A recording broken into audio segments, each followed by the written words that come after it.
welcome back to another Two Steves review. This week we're reviewing Casa de Padre. Some Spanish shit with Will Ferrell. Yeah, we're quite uncertain about what to say about this film. Yeah. It's got Will Ferrell in. Don't get me wrong, it is funny, but this one is like, how would we say it, man? It's a satire film, I would say. It's just taking piss. It just takes the piss. It just takes all movie cliches. It's all in Spanish. Yeah. So if you're gonna, I would say if you're gonna watch it with subtitles.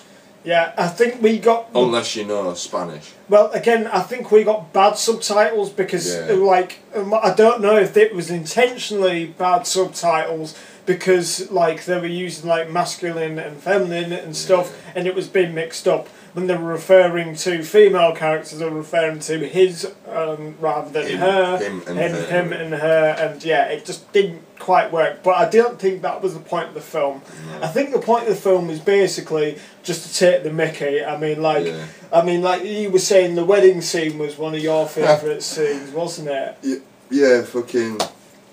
Who would really have always on my mind as a wedding song when you're coming down the aisle, all in Spanish?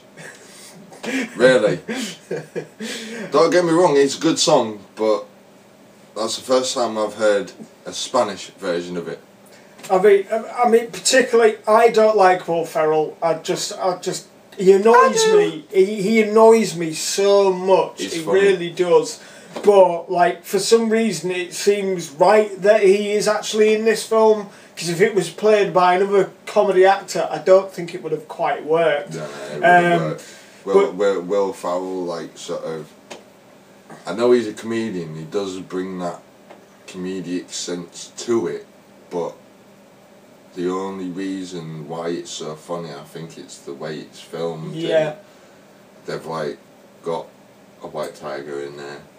Tiger. It looks like a teddy that's got robotics inside of it. Yeah, as I say, they purposely cut scenes out wrongly. It looks like something's supposed to happen, but it doesn't happen. Or they'll magically for instance, you'll see them riding along on horses, but you blatantly know they're not riding along on horses. There's this one scene, right?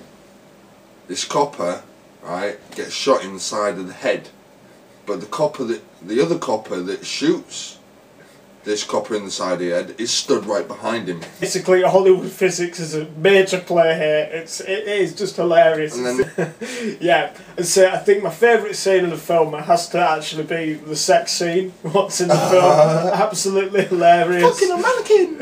Fucking a mannequin, and fondling the arse of a rather fine female actor in it, but it's not doing it properly. It's sort of pinching away at the circles, top and chopping away. And and then afterwards you see him mess about with.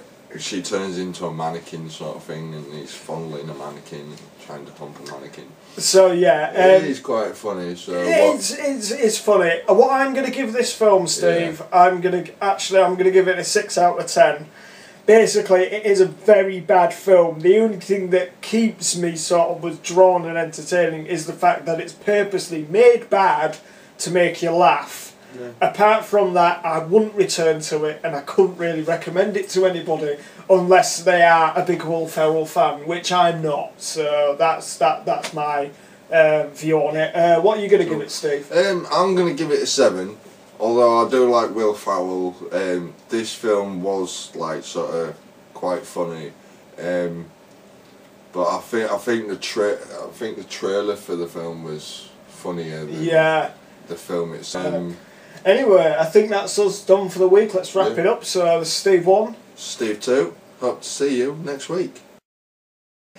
Oh, yeah. Another thing. 20th of November. Another thing. National Kick a Ginger Day. It is official National Kick a Ginger Day. You can actually kick a ginger in, not to death, but you can kick him in without getting fucked for it.